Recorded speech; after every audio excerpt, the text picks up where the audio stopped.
नमस्कार, मैं पुनीत त्रिपाठी स्वागत करता हूं आपका अपने YouTube चैनल श्री विद्या में। दोस्तों, इन 30 दिवसीय संस्कृत शिक्षण की कक्षाओं के अंतर्गत आज 15वें अध्याय के साथ यानी 15वें दिन हम लोग एक दूसरे के समक्ष एक बार फिर से उपस्थित हैं, उसी जोश और उसी उत्साह के साथ। दोस्तों, आज की कक्षा को प्रारंभ करने से पहले आइए जान लेते हैं कि आज की कक्षा में हम क्या कुछ नया सीखने वाले हैं। आज की कक्षा में हम लोग ऋकारांत पुल्लिंग शब्दों के विषय में जानेंगे और साथ ही साथ कॉलम ख यानी जैसे हमने पिछली कक्षा में कोई भी नई धातु के विषय में नहीं जाना था, उसी तरह आज भी हमको किसी अन्य नई धातु के विषय में नहीं जानना है। हम सीधा जंप करके कॉलम ग के अव्यय शब्दों के विषय में जानेंगे और उसके बाद बस हम एग्जाम्पल के तौर पर कर्तरी शब्द का रूप देखेंगे जो मैंने इस साइड लिखा हुआ है। उसी शब्द को हम जानेंगे कि उसी की तरह अन्य बाकी शब्द किस तरह चलते हैं। आइए कक्षा को प्रारंभ करते हैं। दोस्तों, आपके सामने मैंने यहाँ पर कुछ नए शब्द यानी ऋकारांत पुल्लिंग शब्दों को लिखा हुआ है। ये देखते हैं कौन कौन से शब्द हैं। तो पहला शब्द है कर्तरी। इस कर्तरी शब्द का अर्थ होता है करने वाला, जो काम को करने वाला होता है उसके लिए यह कर्तरी शब्द प्रयोग में आता है। अगला है हर्त्री, हरण करने वाला। यदि कोई किसी का हरण करता है तो उसके लिए हम हर्त्री शब्द का प्रयोग करते हैं। अगला है धर्त्री यानी धरता। धरता मीन्स जो धारण करने वाला होता है उसे हम धर्त्री कहते हैं। श्रोत्री यानी सुनने वाला, जो श्रोता होता है किसी भी चीजों को या किसी भी व्यक्ति के भाषण को जो सुनता है उसे हम श्रोता कहते हैं। अगला है वक्त्री यानी वक्ता। जो वक्ता होता है, जिनकी बातों को या जिनके भाषण को श्रोता सुनता है उसे हम सुनने वाले को श्रोता कहते हैं और बोलने वाले को वक्ता कहते हैं। अगला देखते हैं गंत्री।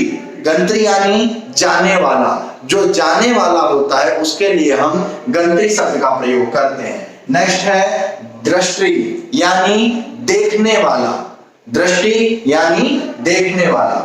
नेत्री यानी नेता, जो हमारा नेतृत्व करता है उसे हम नेत्री यानी नेता कहते हैं। अगला है दात्री यानी देने वाला, दाता, जो हमें देता है उसके लिए हम शब्द प्रयोग करते हैं दात्री। अगला है भोक्त्री, जिसको हम खाने वाला कहते हैं उसे हम भोक्त्री कहते हैं। ठीक है, आइए अगला देखते हैं गमनम यानी जाना। ठीक है, अगला है शयनम यानी सोना। दानम देना, जो देता है, या अगर आप दान देते हैं तो उसके लिए आप इस शब्द का प्रयोग करेंगे। अगला है बोलना के लिए भाषणम।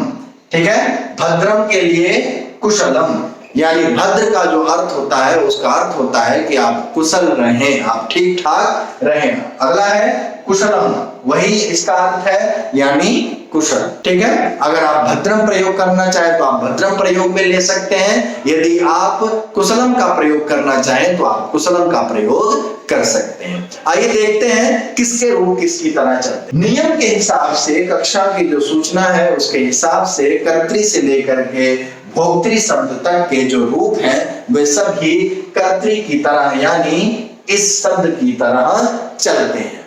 ठीक है, यानी कर्तरी, हर्त्री, धर्त्री, श्रोत्री, वक्त्री, गंत्री, दृष्टि, नेत्री, दात्री और भोक्त्री, ये सभी शब्द किसकी तरह चलेंगे? तो कर्तरी शब्द की तरह, यानी ये ऋकारांत पुल्लिंग के शब्द हैं और ये इसकी तरह चलेंगे। आइए देख लेते हैं एग्जाम्पल में कर्तरी शब्द का रूप किस तरह से चलता है। आप लोग इसको नोट कर लीजिएगा।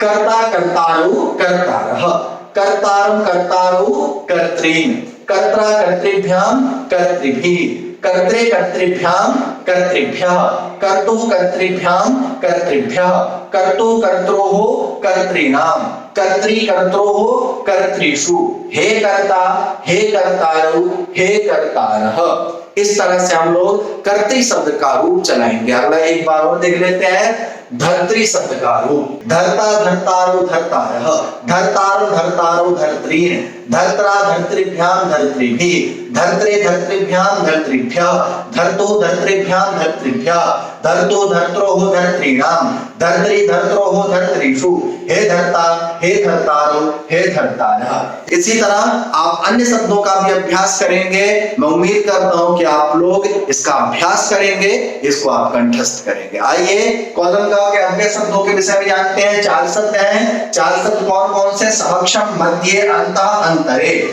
इसमें से अंतः और अंतरे का एक ही अर्थ होता है, अंदर। आपको ज्यादा इसमें जोर लगाने की, ज्यादा अपने दिमाग पर प्रेशर देने की जरूरत नहीं है। अंतः भी अपने अर्थ को साफ साफ बताता है, यानी अंदर होता है, और अंतरे भी यहाँ पर साफ साफ बता रहा है कि इसका अंदर होता है। ठीक है। अगला है समक्षम और मध्य। समक्षम मतलब सामने और मध्य मतलब बीच में। समक्षम मतलब सामने और मध्य मतलब बीच में।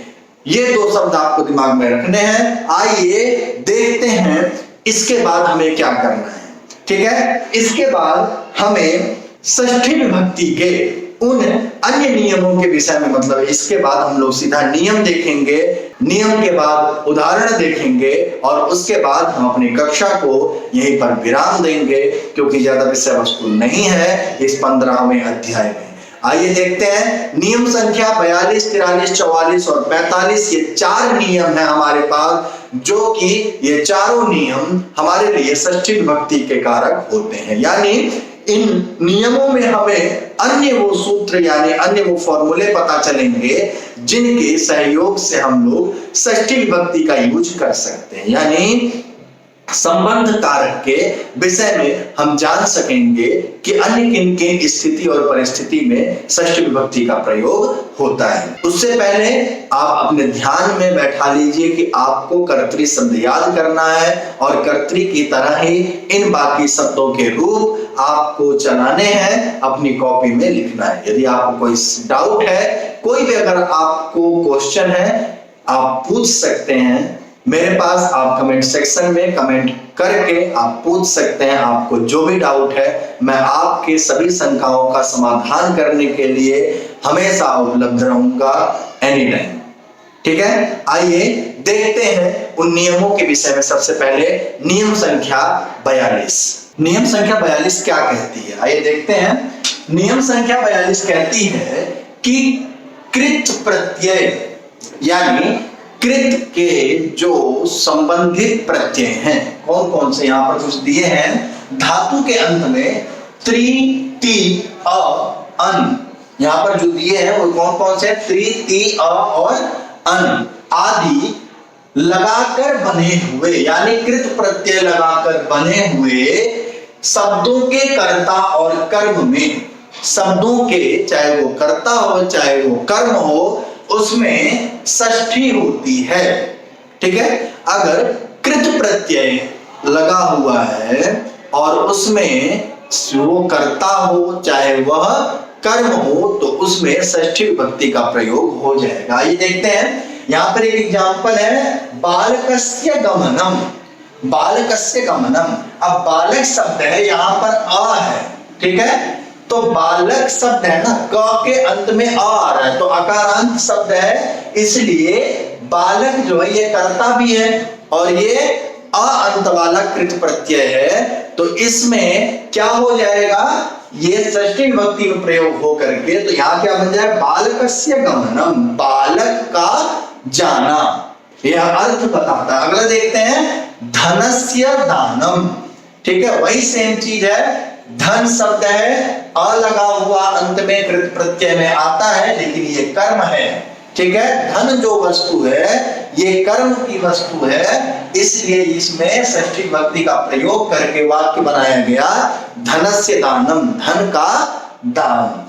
ठीक है। समझ में आ गया होगा। कृत प्रत्यय में त्रि, ति, अ और अन, इन शब्दों के या इन प्रत्ययों के अंत वाले शब्दों के साथ षष्ठी विभक्ति का प्रयोग करना है। ठीक है। अगला देखते हैं। नियम संख्या 43 क्या कहती है? कृते, जिसका अर्थ होता है लिए। ठीक है। इस काम के लिए कहते हैं ना, तो इस कर्म के कृते, इस तरह से शब्द प्रयोग होता है कृते। ठीक है। तो कृते समक्षम मध्ये, अंतः और अंतरे, ये चार शब्द हमने आज पढ़े थे और ये एक नया है कृते, जिसका अर्थ होता है लिए। तो इन पांचों शब्दों के साथ षष्ठी होती है। अगर ये पांचों शब्द प्रयोग किए जा रहे हैं तो इसमें षष्ठी विभक्ति का प्रयोग होगा। कैसे, एग्जांपल देख लेते हैं। तो क्या है, कृते का पहला प्रयोग दिया गया है, तो किसके लिए, भोजनस्य कृते, भोजन के लिए यह वाक्य प्रयोग होता है। तो कृते के साथ भोजनस्य षष्ठी का प्रयोग किया गया। अगला देखते हैं, गृहस्य समक्षम मध्ये अंतः, ठीक है, अंत या फिर यहाँ पर अंतरे कर लीजिए, वो भी आप एग्जांपल अगर लेना चाहते हैं तो आप ले लीजिए, ठीक है। गृहस्य समक्षम मतलब घर के सामने। अगला देखते हैं, गृहस्य मध्ये, घर के बीच में, गृहस्य अंतः, घर के अंदर, ये इसके अर्थ बनेंगे, ठीक है। तो यहाँ पर गृहस्य इसका हमने प्रयोग किया, ठीक है, षष्ठी विभक्ति में। समझ में आ गया होगा उम्मीद करता हूं। अगला देखते हैं, नियम संख्या 44, दूर और समीपवाची शब्द, ऐसे शब्द जो दूरी को और समीपता को दिखाते हैं, यानी ऐसे शब्द जो बताते हैं कि ये इससे दूर है और ऐसे शब्द जो बताते हैं कि ये इसके पास है या समीप है, ऐसे शब्दों के साथ षष्ठी और पंचमी, ध्यान दीजिएगा, षष्ठी और पंचमी दोनों विभक्तियां होती हैं। जैसे ग्रामस्य षष्ठी और ग्रामाद पंचमी है, ग्रामस्य दूरम, ठीक है, या फिर ग्रामाद दूरम, ये दोनों प्रयोग हो जाएगा, ठीक है, गांव से दूर या गांव के दूर, ठीक है। अगला देखते हैं, जनकस्य समीपात, जनक के पास से, यह वाक्य बनेगा, ठीक है। अगला देखिए, नियम संख्या 45, आशीर्वाद सूचक शब्दों में ऐसे जो शब्द जो बताते हैं कि आप आशीर्वाद के लिए उनका प्रयोग कर रहे हैं, तो कौन कौन से, भद्रम, कुशलम, सुखम, ठीक है, और आदि जो भी आशीर्वाद के सूचक शब्द हैं उनके लिए या उनके साथ आप षष्ठी और चतुर्थी, हमने इससे पहले पढ़ा था, अगर आपको आशीर्वाद देना या नमस्कार करना है तो आपको चतुर्थी विभक्ति का प्रयोग करना। चतुर्थी विभक्ति को वहां हमने नमः और स्वस्ति दोनों शब्द के बारे में हमने देखा था, शिवाय नमः और बालकाय स्वस्ति, हमने उदाहरण भी लिया था, याद करिए, ठीक है। तो आज हम क्या देख रहे हैं कि आशीर्वाद सूचक जो शब्द है, भद्रम, कुशलम, सुखम, इन शब्दों के साथ षष्ठी भी और चतुर्थी दोनों विभक्तियों का प्रयोग होता है। जैसे रामस्य भद्रम, तो राम का कुशल हो, या फिर रामाय कुशलम, ठीक है। उम्मीद करता हूं कि आप लोगों को ये नियम संख्या 42, 43, 44 और 45 ये अच्छी तरह समझ में आ गई होंगी। आइए इन नियम संख्या 42, 43, 44 और 45 के नियमों के अकॉर्डिंग हम उन उदाहरणों को देखते हैं जिनको हम करके अपने ज्ञान को माप सकते हैं कि आज की कक्षा में हमने कितना पढ़ा और हमको कितना समझ में आया। आइए देखते हैं उन उदाहरणों को। पहला है उदाहरण वाक्य से, जो वाक्य है, पहला क्या है, बच्चे का पढ़ना मुझे अच्छा लगता है, यानी बच्चे का, ठीक है, बच्चे के लिए क्या शब्द हमने पढ़ा था, शिशु, ठीक है। तो इसके लिए यहां पर क्या प्रयोग करेंगे हम, षष्ठी विभक्ति, ठीक है। तो यहां पर क्या हो जाएगा, शिशोः पढ़ना, यानी पठनम, शिशोः पठनम, मह्यम मुझे, अच्छा मुझे अच्छा लगता है, तो मुझे के लिए याद करिए नियम संख्या 23। नियम संख्या 23 क्या कहती है, अच्छा लगना। ये जो अच्छा लगता है ये रुच धातु, यानी रुच धातु के या अच्छा लगने वाले अर्थ की धातुओं के साथ हम लोग चतुर्थी विभक्ति का प्रयोग करते हैं। तो चतुर्थी विभक्ति अस्मत् शब्द में क्या बनता है, मह्यम, ठीक है, क्या हो जाएगा, मह्यम, रोचते, रोचते, ठीक है। शिशोः पठनम मह्यम रोचते, यानी बालक का या बच्चे का पढ़ना मुझे अच्छा लगता है, ठीक है। अगला देखिए, सत्य बोलने वाला सत्य बोलता है, ठीक है। तो यहां पर सत्य बोलने वाला, सत्यस्य वक्ता सत्यम वदति, क्या हो जाएगा यहां पर, सत्यस्य वक्ता सत्यम वदति। ठीक है, सत्य बोलने वाला सत्य बोलता है। अगला देखते हैं संस्कृत बनाओ से दो वाक्य। भाषण सुनने वाला हंसता है। ठीक है, भाषण के लिए हमने क्या सुना था, क्या पढ़ा था हमने शब्द भाषण। ठीक है, भाषणस्य श्रोता कर्म है, कर्म के लिए भी यहां पर षष्ठी का प्रावधान बताया था। ठीक है, क्या हो जाएगा, भाषणस्य श्रोता हसति। भाषण को सुनने वाला हंसता है। अगला देखते हैं क्या है, भोजन खाने वाले को फल और फूल दो। भोजन खाने वाले को, खाने वाले के लिए हमने क्या पढ़ा था, भोक्तृ शब्द। ठीक है, भोजनस्य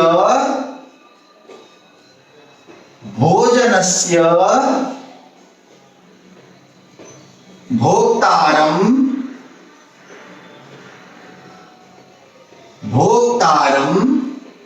फलम। याद करिए नियम च को लेकर के जो नियम बताया गया था कि च का प्रयोग आप दो शब्दों के बाद में या अंत में करते हैं। ठीक है, तो फलम पुष्पम च देहि। ठीक है, अगर देखते हैं अशुद्ध वाक्य में क्या है। अशुद्ध वाक्य हमारे पास पुत्रम पठनम मम रोचते, इसी से मिलता जुलता है। इसमें समझने वाली बात देखिए, आपको सीधा समझ में आ गया होगा। नियम संख्या यहाँ पर जो मैंने बताई, नियम संख्या 23। सबसे पहले कि रुच धातु के साथ, अच्छा लगने वाले धातु के साथ मम का प्रयोग नहीं, अपितु मह्यम का प्रयोग। और यहाँ पर ये क्या हो गया, नियम संख्या 42, यानी कृत प्रत्ययों के या कृत प्रत्यय अंत वाले जो शब्द हैं उनके लिए षष्ठी विभक्ति का प्रयोग किया जाएगा। तो यहाँ पर ये पुत्रम है, पुत्र शब्द आपने अकारांत पुल्लिंग शब्द पढ़ा था, तो अ अंत वाला, अ कृत प्रत्यय वाला। ठीक है, पुत्र शब्द है, तो इसके लिए क्या प्रयोग हो जाएगा, पुत्रस्य पठनम। अब यहां पर मम के लिए चतुर्थी प्रयोग हो जाएगा, मह्यम रोचते। यह वाक्य आपका शुद्ध बनेगा। ठीक है, अब इसमें कौन कौन सा नियम लगता है, तो नियम संख्या सबसे पहले इसमें क्या लगी, 42 और दूसरी 23। ठीक है, ये दो नियम संख्याएं जो इस वाक्य में लगा। नियम संख्या 42 जो कहती है कि कृत प्रत्यय के अंत वाले जो शब्द हैं उनके लिए षष्ठी विभक्ति का प्रयोग होता है, और नियम संख्या 23 कहती है कि रुच अर्थ वाले या अच्छा लगने वाले अर्थ की धातुओं के साथ चतुर्थी विभक्ति का प्रयोग होता है। आप इसी तरह अन्य उदाहरणों का भी अभ्यास करेंगे और आपके अपने YouTube चैनल श्री विद्या के साथ बने रहेंगे। स्वस्थ रहिए, मस्त रहिए, जहां भी रहिए, लेकिन बने रहिए आपके अपने YouTube चैनल श्री विद्या के साथ, क्योंकि आपका पूरा सहयोग मुझे अपेक्षित है, मुझे जरूरत है आपके सहयोग की। ठीक है, हम आने वाले दिनों में हम अन्य और भी चीजों के विषय में हम लोग चर्चा करेंगे, यानी अन्य भी विषय वस्तुओं के साथ हम लोग उपस्थित होंगे आपके अपने YouTube चैनल श्री विद्या पर। दोस्तों, आज की कक्षा के साथ, यानी आज की कक्षा को यहीं पर विराम देता हूं। आप लोगों के कुशल रहने की, आप लोगों के ठीक रहने की, स्वस्थ रहने की कामना करता हूं, ताकि आप लोग अपने स्वस्थ शरीर के साथ स्वस्थ मस्तिष्क का विकास करें और बने रहें आपके अपने YouTube चैनल के साथ। धन्यवाद।